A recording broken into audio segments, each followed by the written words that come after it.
할렐루야, 오늘도 좋은 날입니다. 로마서 4장 1절에서 7절 말씀 묵상입니다. 오늘은 죄사함의 복이라는 제목으로 말씀을 나누도록 하겠습니다. 옛 속담에 주머니 속에 송곳을 넣고 다니면 언젠간 반드시 그것이 튀어나온다는 말이 있습니다. 송곳이 뭔가 하면 바로 죄를 의미합니다. 문제는 우리가 모두 죄인이라는 것입니다. 주머니 속에 너나 할 것이 없이 송곳이 감춰져 있습니다. 은밀히 지은 죄들이 지금 당장 잘 드러나지 않더라도 언젠가는 쭉 삐져나와 우리를 단번에 무너뜨릴 것입니다. 물론 그 결과는 사망입니다. 정치하는 사람은 정치적 사망이고 연예인들은 인기 사망입니다. 목회하는 사람은 목회 사망입니다. 죄는 반드시 그 결과가 사망입니다. 우린 이 부분을 놓쳐서는 안 됩니다. 성경에서 가장 복받은 사람을 뽑으라면 우리는 다윗을 들 수가 있습니다. 다윗은 비천한 목동 출신이었지만 하나님이 그를 높여 골리앗에게서 민족을 구하는 영웅이 되게 했습니다.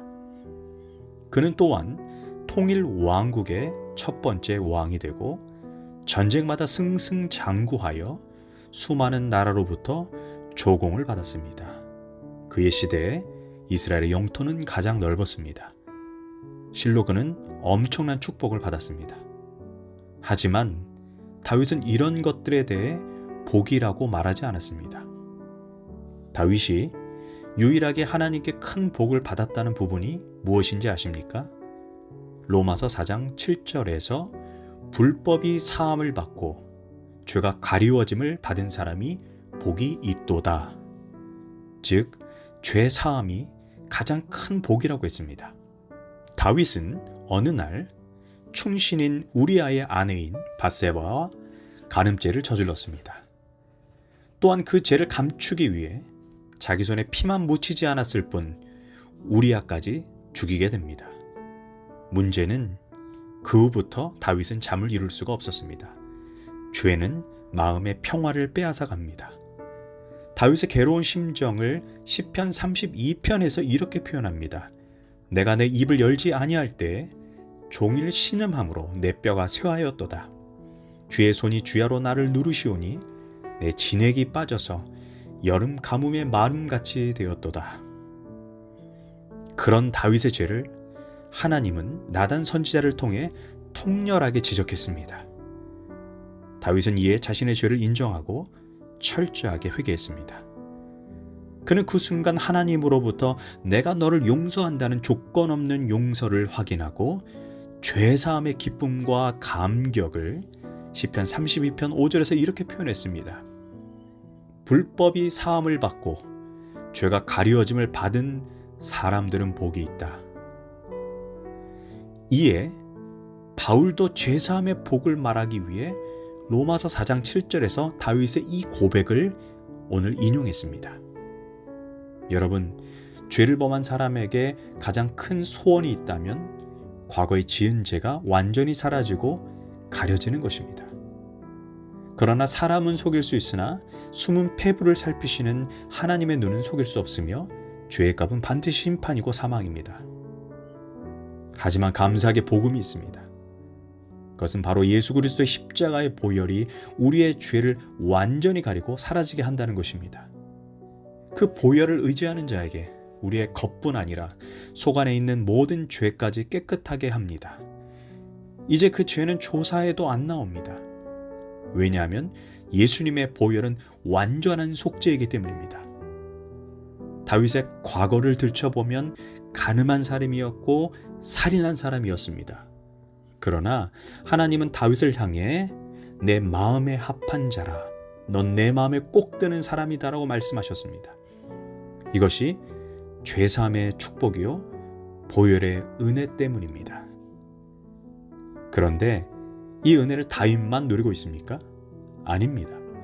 우리 모두 다 이 은혜를 받았습니다. 물론 평소에 큰 죄를 별로 짓지 않고 살던 사람은 죄사함의 축복을 크게 체감하기 어려울 수도 있습니다. 그러나 사람으로서 큰 죄, 작은 죄를 이야기할 수 있으나 사실 죄는 모두 다 하나님 앞에서 다 큰 것입니다. 다 큰 죄를 지으며 사는 것인데 차이는 얼마나 그 죄에 민감하냐 둔감하냐의 차이일 뿐입니다. 만약 높이뛰기를 잘하는 기준을 1m라고 하면 저는 높이뛰기를 잘하는 사람입니다. 그러나 그 기준을 2m로 올리기만 해도 저는 높이뛰기에 아주 소질없는 사람이 됩니다. 죄에 대한 기준이 1m이기에 나는 의로운 사람이야 라고 말할 수 있을지 모르지만 하늘 우러러 한 점 부끄러움이 없기를 잎새 이는 바람에도 나는 괴로워했다는 정도의 기준을 가진 사람이라면 바울처럼 나는 괴수 중에 죄인이라고 고백할 것입니다. 그런 사람에게는 죄사함의 은혜가 더할 나위 없이 매우 큰 것이고 그 은혜가 클수록 우린 이 세상을 더욱 감사하면서 살게 될 것입니다. 세상을 살면서 조금 힘들고 괴로운 상황이 생겨도 내가 이 큰 은혜를 받았는데 이 정도는 고난은 괜찮아요. 하나님, 저 인내하고 기다리겠습니다 라고 고백할 수 있는 것입니다. 그리고 이 속죄함의 은혜가 값싼 은혜가 되지 않게 거룩한 삶을 살겠습니다 라고 고백하게 되는 것입니다. 더 나아가 이 속죄함의 은혜가 크면 클수록 죄를 미워하고 하나님이 기뻐하는 삶을 살기 위해 우리는 더욱 몸부림치게 될 것입니다.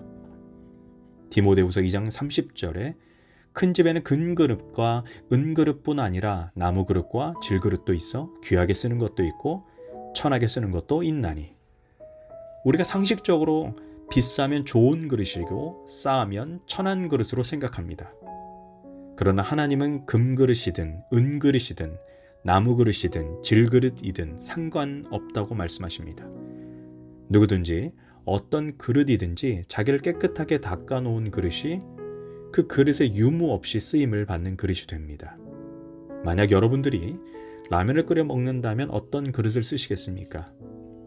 설거지가 잘 되어 있고 아니 깨끗한 그릇을 찾을 것입니다. 아무리 비싼 금 그릇일지라도 더럽다면 쓰지 않을 것입니다. 이처럼 하나님께 쓰임받는 그릇도 깨끗한 그릇, 깨끗한 사람입니다. 깨끗하지 못하면 그가 아무리 좋은 재능, 능력, 스펙을 가졌다 해도 하나님께 쓰임받지 못합니다. 오늘날 아브라함의 아들 이삭이 40이 되어 장가를 보낼 나이가 되었습니다. 그는 늙은 종 엘리에셀을 부릅니다. 아브라함은 엘리에셀에게 내가 나 대신 이삭의 애비 노릇 좀 해야겠으니 고향에 가서 차마 며느리감 하나 데리고 와달라고 부탁을 합니다. 속으로 어쩌면 엘리에셀도 아휴 주인만 늙었나 나도 늙었지 내 자식도 아닌데 그 멀리까지 가서 며느리 될 처녀를 데리고 오라니 이런 불평하는 마음이 들 수도 있습니다. 그러나 그는 발이 땅에 붙지 않을 정도로 기쁨이 있었습니다. 그는 늙은 종이지만 주인의 가장 귀한 일에 쓰임받는다는 기쁨이 있었습니다. 그래, 나는 무능하고 늙은 쓸모없는 사람이 아니구나 라고 생각하지 않았겠습니까? 그런 엘리에셀을 보면 이런 기도가 절로 나옵니다. 하나님, 저도 엘리에셀 같이 믿고 쓸만한 사람이 되게 하소서. 주인의 아들을 장가 보내는 중요한 일에 쓰임받던 엘리에셀처럼 하나님께서 나를 믿고 중요한 일에 나를 사용하신다면 바울의 표현대로 나를 전제로 드릴지라도 기뻐할 수 있습니다 라는 이런 고백을 하게 하소서. 이처럼 쓰임받는 사람이 행복한 사람인데 하나님은 깨끗한 사람을 사용하십니다. 물론 먼저 하나님께서 예수님의 보혈을 통해 우리의 죄를 사해 주시고 가려 주셨습니다. 우리는 그 보혈의 은혜, 죄 용서함의 은혜가 값싼 은혜가 되지 않게 거룩한 삶, 죄를 멀리하는 삶을 살아야 합니다. 그럴 때 우리는 죽는 그날까지 그 그릇이 어떤 그릇이든지 간에 끝까지 바울처럼 엘리에셀처럼 쓰임받는 인생이 될 것입니다. 기도하겠습니다. 주님, 나의 죄를 깨끗하게 씻어주시니 감사합니다. 그 은혜가 값싼 은혜가 되지 않게 깨끗한 도구가 되어 평생 주님께 쓰임받게 하소서.